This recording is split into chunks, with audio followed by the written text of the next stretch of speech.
വിഴിഞ്ഞം രാജ്യാന്തര തുറമുഖത്ത് ഇന്ന് 1000ാമത് വാണിജ്യ കപ്പലിനെ സ്വാഗതം ചെയ്യാനൊരുങ്ങുന്നു. മദർഷിപ്പ് MSC ലൂസിയാനയാണ് വൈകുന്നേരം 5 മണിയോടെ തുറമുഖത്ത് എത്തിച്ചേരുന്നത്. കമ്മീഷൻ ചെയ്ത് 2 വർഷത്തിനുള്ളിൽ 1000 കപ്പലുകൾ കൈകാര്യം ചെയ്യുന്ന ലോകത്തിലെ ഏറ്റവും വേഗത്തിൽ വളരുന്ന തുറമുഖങ്ങളിലൊന്നായി വിഴിഞ്ഞം ഇതോടെ മാറുകയാണെന്നും തുറമുഖ വകുപ്പ് അധികൃതർ അറിയിച്ചു.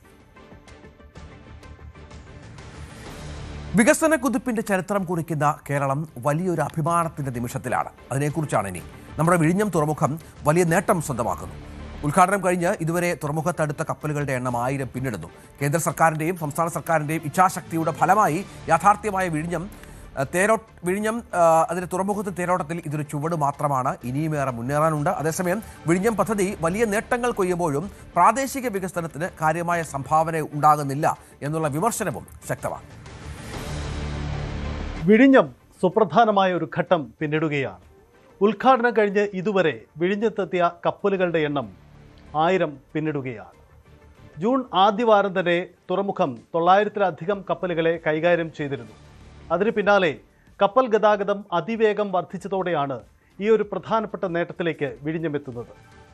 വാണിജ്യ പ്രവർത്തനം ആരംഭിച്ച് 2 വർഷം തികയുന്നതിന് മുമ്പ് തന്നെ 1000ാമത്തെ കപ്പലിനെ സ്വീകരിക്കാൻ കഴിയുന്നു എന്നത് തന്നെ ഇന്ത്യൻ സമുദ്ര വ്യാപാര രംഗത്ത് മറ്റൊരു പ്രധാനപ്പെട്ട നാഴികക്കല്ല് കൂടിയായി മാറുകയാണ്. ഇതുവരെ പ്രതീക്ഷിച്ചതിനേക്കാൾ വളരെ വേഗത്തിലാണ് വിഴിഞ്ഞം തുറമുഖത്തിന് സമുദ്ര വ്യാപാര രംഗത്ത് സ്വീകാര്യത വർദ്ധിച്ചത്.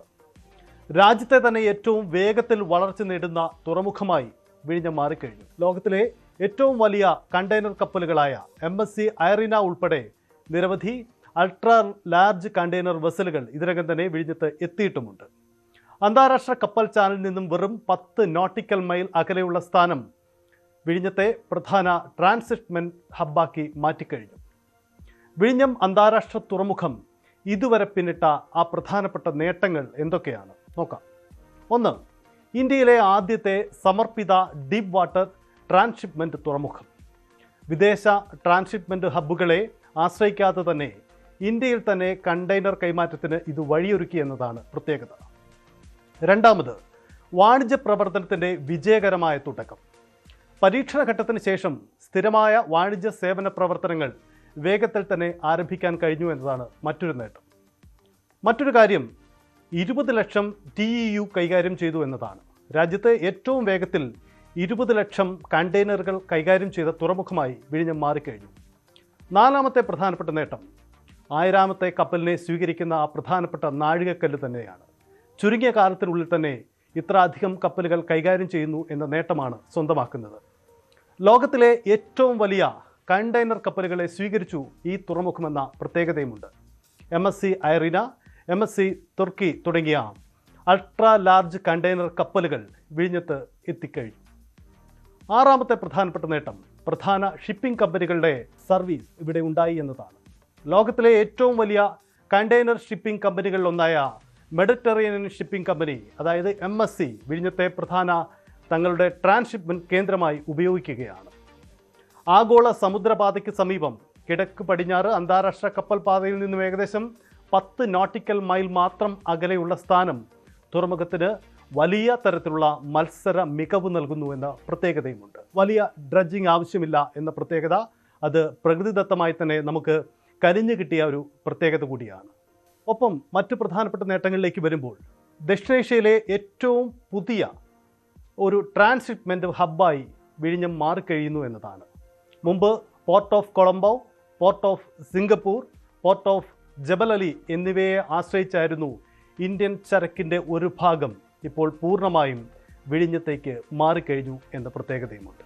അതേസമയം ഇങ്ങനെ നേട്ടങ്ങളുടെ പട്ടിക വിവരിക്കുമ്പോഴും വിഴിഞ്ഞം അതിൻ്റെ പ്രതീക്ഷിത സാധ്യതകളിലേക്ക് കടന്നോ എന്ന ചോദ്യം കൂടി ഉയരുകയുണ്ട്. ഇല്ല എന്ന് തന്നെയാണ് അതിൻ്റെ ഉത്തരം. അതായത് വിഴിഞ്ഞം വഴി കടൽ വ്യാപാരം സുഗമമായി നടക്കുമ്പോഴും ഇത് പ്രദേശവാസികൾക്ക് എന്തെങ്കിലും തരത്തിലുള്ള നേട്ടത്തിന് വഴിയൊരുക്കിയോ? ഇല്ല. തുറമുഖത്തിൻ്റെ ഗേറ്റ് കടന്ന് ഇതുവരെ ഒരു കണ്ടെയ്നർ പോലും അകത്തേക്കോ പുറത്തേക്കോ പോയിട്ടില്ല. നടക്കുന്നത് മദർഷിപ്പുകളിലെത്തുന്ന കണ്ടെയ്നറുകൾ ചെറുകപ്പലുകളിലേക്ക് കൈമാറ്റം ചെയ്തുകൊണ്ടുള്ള പ്രവർത്തനം മാത്രമാണ്. കണ്ടെയ്നർ കൈമാറ്റം റോഡ് വഴി നടന്നാൽ മാത്രമേ പ്രദേശവാസികൾക്ക് ഈ പദ്ധതിയുടെ നേട്ടമുണ്ടാകൂ. വിഴിഞ്ഞം പദ്ധതി വന്നതിൻ്റെ പേരിൽ തുറമുഖ ഗേറ്റിന് പുറത്ത് ഇതുവരെ ഒരു അനുബന്ധ വ്യവസായവും ഉണ്ടായിട്ടുമില്ല. എന്തിന് പ്രദേശത്തെ ചായക്കടകളിൽ പോലും 1 രൂപയുടെ കച്ചവട വർധനവുണ്ടായിട്ടില്ല എന്നതാണ് പ്രദേശവാസികൾ തന്നെ സൂചിപ്പിക്കുന്നത്. റോഡ് റെയിൽ കണക്ടിവിറ്റി പൂർണ്ണമായിട്ടില്ല എന്നതാണ് കണ്ടെയ്നറുകൾ പുറത്തേക്ക് വരാത്തതിന് കാരണമായി ചൂണ്ടിക്കാട്ടപ്പെടുന്നത്. മികച്ച റോഡ് റെയിൽ കണക്ടിവിറ്റി വേണം, അത് ശരി തന്നെയാണ്. പക്ഷേ നിലവിലുള്ള റോഡ് ഉപയോഗിച്ച് തന്നെ കണ്ടെയ്നർ കൈമാറ്റം സാധ്യമാണ് എന്നതാണ് ശ്രദ്ധേയം. വിഴിഞ്ഞം തുറമുഖ ഗേറ്റിന് സമീപമുള്ള റോഡിൽ കൂടി ദിവസവും തൂത്തുക്കുടിയിലേക്കും ഒപ്പം കൊച്ചി തുറമുഖത്തിലേക്കും നിരവധി കണ്ടെയ്നറുകൾ യാത്ര ചെയ്യപ്പെടുന്നുണ്ട്. നാഷണൽ ഹൈവേ അതോറിറ്റിയുടെ അനുമതിയില്ലാത്തതാണ് വിഴിഞ്ഞത്ത് നിന്നും കണ്ടെയ്നറുകൾ പുറത്തേക്ക് എത്താത്തതിന് കാരണമായി പറയപ്പെടുന്നത്. എന്നാൽ ഉദ്ഘാടനം കഴിഞ്ഞ് 2 വർഷമായിട്ടും ഈ അനുമതി എന്തുകൊണ്ട് നേടിയെടുക്കുന്നില്ല എന്നത് തുറമുഖ അധികൃതർ വിശദീകരിക്കണം. നമ്മുടെ പതിറ്റാണ്ടുകളായുള്ള സ്വപ്നമാണ് വിഴിഞ്ഞത്തേത്. പ്രാദേശിക വികസനമെന്ന വലിയൊരു ലക്ഷ്യവും ഈ പദ്ധതിയുടെ ഭാഗമായിരുന്നു എന്നത് ആരും മറക്കരുത് എന്നതുകൂടിയാണ് ഈ നേട്ടത്തിനിടയിലും ഓർമ്മപ്പെടുത്താനുള്ളത്. കൂടുതൽ വാർത്തകൾക്ക് news 18 Keralam YouTube channel subscribe ചെയ്യുക.